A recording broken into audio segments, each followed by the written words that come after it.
مجھے ایک اسکالر بتا رہے تھے کہ ان کے پاس ایک بھائی آیا, اس نے کہا جی کہ شادی کی پہلی رات میری بیوی نے مجھے کہا آپ مجھے بالکل پسند نہیں آئے اور ہماری نہیں بننے والی. اب یہ ٹھیک ہے, اسے نہیں پسند آئے, ہو سکتا ہے سچ ہے, لیکن کیا یہ سچ بولنے والا ہے؟ وہ بھی اس رات کو اس نے کہا کہ 10 سال ہو گئے اب تک میں بات نہیں بھولا. جب بھی لڑائی ہوتی ہے میں بیوی کو یہ بات کہتا ہوں کہ تم نے مجھے یہ بات کی تھی, اس وجہ سے ہماری نہیں بن رہی. تو ہر سچ جو ہے وہ بولنے والا بھی نہیں ہوتا, اور دل آزاری کرنا مقصود نہیں ہونا چاہیے سچ بول کے.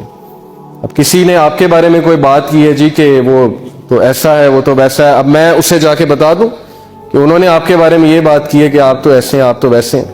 بلکہ دوستی کرانے کے لیے تو حدیث میں آتا ہے کہ جھوٹ بھی بولا جا سکتا ہے. دو لوگوں کے دل جوڑنے کے لیے جو ہے وہ اس طرح بات کو توڑ مڑوڑ کے پیش کیا جا سکتا ہے. تو بہرحال یہ چیزیں ہمیں سیکھنے کی ضرورت ہے. مسلم معاشرے میں اس کی بڑی کمی ہے, گفتگو کرنے کا طریقہ. ہماری اسٹریٹ فارورڈ ٹاک ہوگی, جسٹ بات ہوگی, نپے تلے الفاظ ہوں گے, دیکھ کر بات کریں گے, انجسٹ بات نہیں کریں گے, سچ بولیں گے, کمٹمنٹ نبھائیں گے, جسٹس کے ساتھ بات کریں گے, تو لوگ ہماری مثال دیں گے کہ یہ بندہ کمٹمنٹ کا پورا ہے, جو اس نے میرے ساتھ کمٹمنٹ کی تھی وہ اس نے نبھائی ہے. آپ کو لوگ لائک کریں گے, بزنس میں آپ کے پاس آئیں گے, کہیں گے یہ بندہ پیمنٹ جلدی دیتا ہے, اس کے پاس جاؤ, یہ بندہ ٹائم پہ پے کرتا ہے, یہ بندہ کبھی غلط بات نہیں کرتا, کمٹمنٹ نبھاتا ہے. جاب میں لوگ آپ کو لائک کرنے لگیں گے, ہر جگہ جو ہے آپ کی واہ واہ ہوگی. تو دین جو ہے وہ انسان کو صرف آخرت میں نہیں دنیا میں بھی بہت سکسیس پہ لے آتا ہے. آپ کے ریلیشنز امپروو ہو جائیں گے, آپ سچ بولنا شروع کر دیں, آپ جو اچھی بات کرنا شروع کر دیں, آپ کی تعلقات بہتر ہونا شروع ہو جائیں گے. تو یہ ہماری فرسٹ ہیبٹ تھی جی.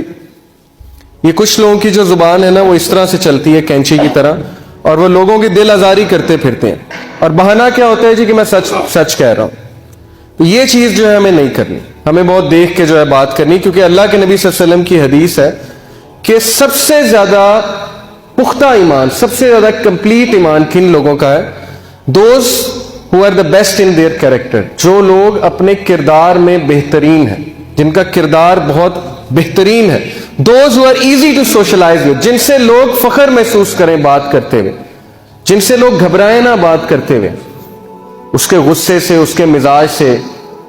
And those who get along with others and others get along with, اور جن کے ساتھ لوگ جو ہیں وہ کمفرٹیبل فیل کرتے ہوئے چلیں اور وہ لوگوں کے ساتھ چلیں. یہ ہیں وہ لوگ جن کی مثال اللہ کے نبی صلی اللہ علیہ وسلم نے دی کہ یہ ہے کمپلیٹ ان فیتھ, ان کا ہے بہت پختہ ایمان.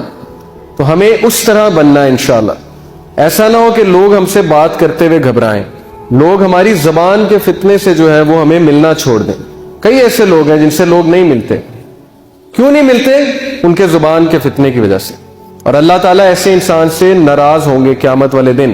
حدیث ہے کہ اللہ تعالیٰ منہ موڑ لیں گے ایسے شخص سے. کیوں؟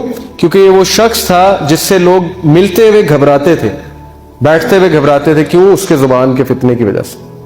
تو جی پہلی ہیبٹ ہماری مکمل ہوئی. اب جو سیکنڈ ہیبٹ ہے یہ بھی کمیونیکیشن